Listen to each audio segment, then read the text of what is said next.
Why most surgeons do not do their deep plane face and neck lifts under local anesthesia. Let's take a beach walk. So I am certainly in the minority in choosing to do my deep plane face and neck lift solely under local anesthesia. And yesterday we talked about some of the good reasons why I've chosen to do that. A lot lower systemic risk profile, a safer option for a lot of patients, and an ability to get better results in my hands.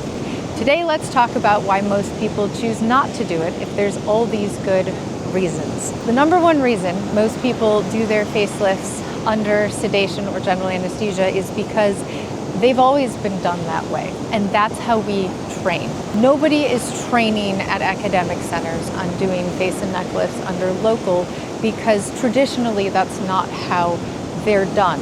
And so the thought was that this was too big of a procedure and too much for a patient to handle under local anesthesia. And so it's just been the paradigm. This is how it's done, and no one's ever questioned it. I did not, in my training, experience face and neck lifts, let alone deep plane face and neck lifts under local.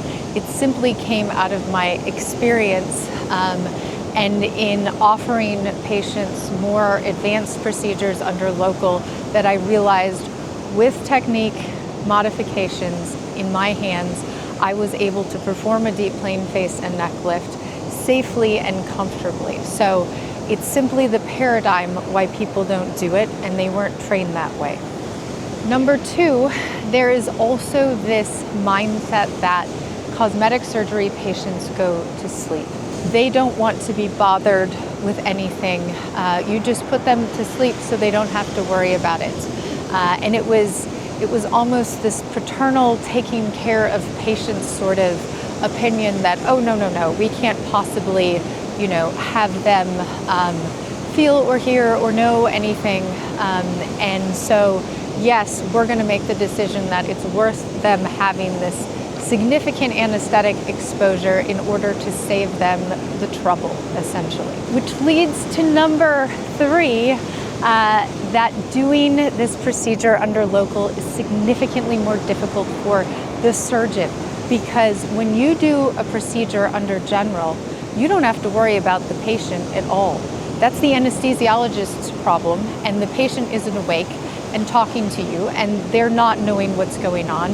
And so you don't actually have to deal with the patient, you just deal with the surgery.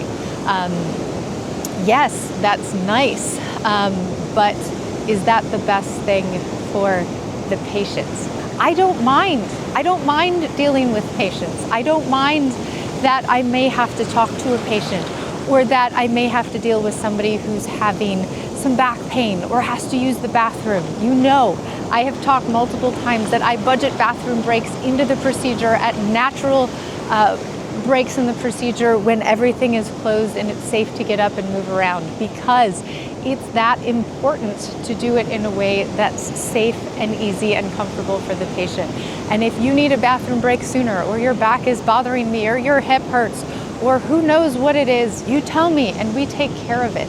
I think to a certain point, it's just tolerance for dealing with inconvenience during surgery that drives many people away from doing it. But I would argue that mild inconvenience on my part is well worth the benefit you get in terms of a faster recovery and a lower risk profile. So thank you for coming with me on this beach walk. If you have any other topics you'd like to hear me cover in one of these beach walks, please leave them in the comments below. Bye.